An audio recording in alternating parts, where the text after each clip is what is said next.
Hello there. I'll be making a quick presentation about the coursebook evaluation that I did. Evaluation consists of the third and fourth units of the coursebook for fifth graders, and I'll not be making a detailed presentation because of time limits.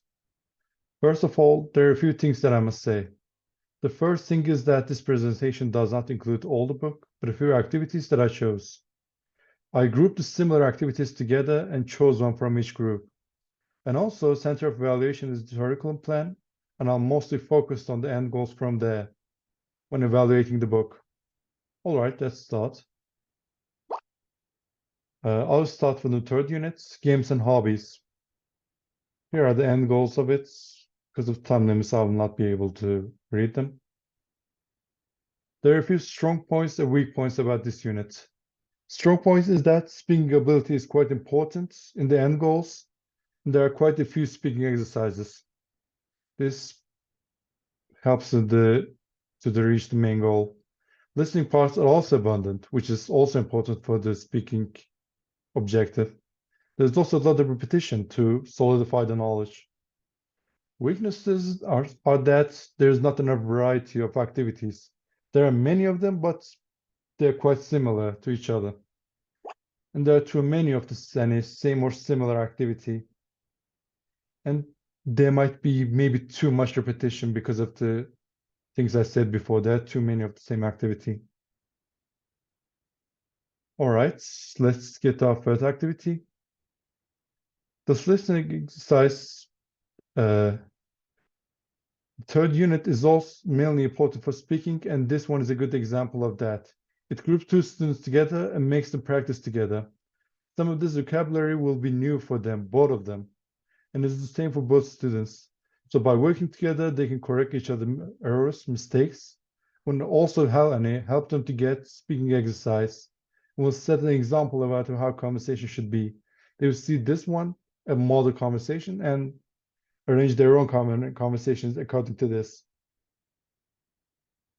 This listening exercise is also quite beneficial. This allows them to practice how to use the correct words when and where they are needed, and use them in what they will need in their life.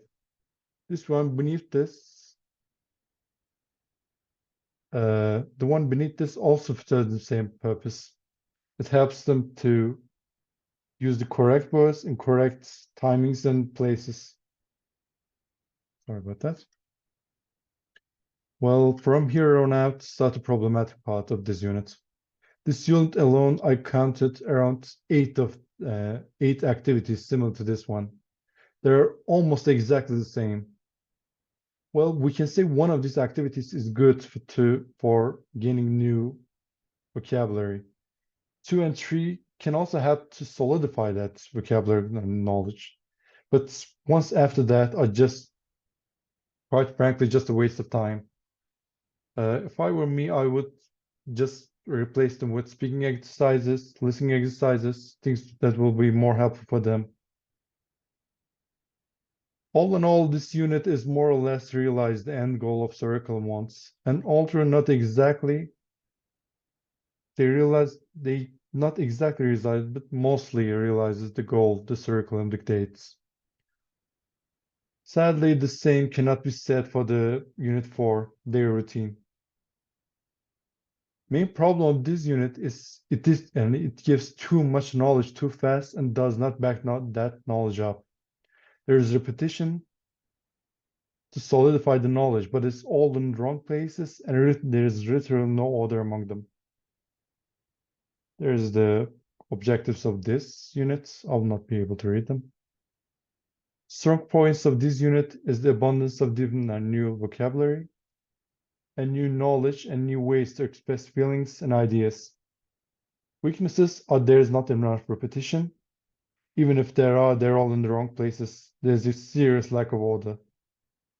And there's a lack of necessary activities.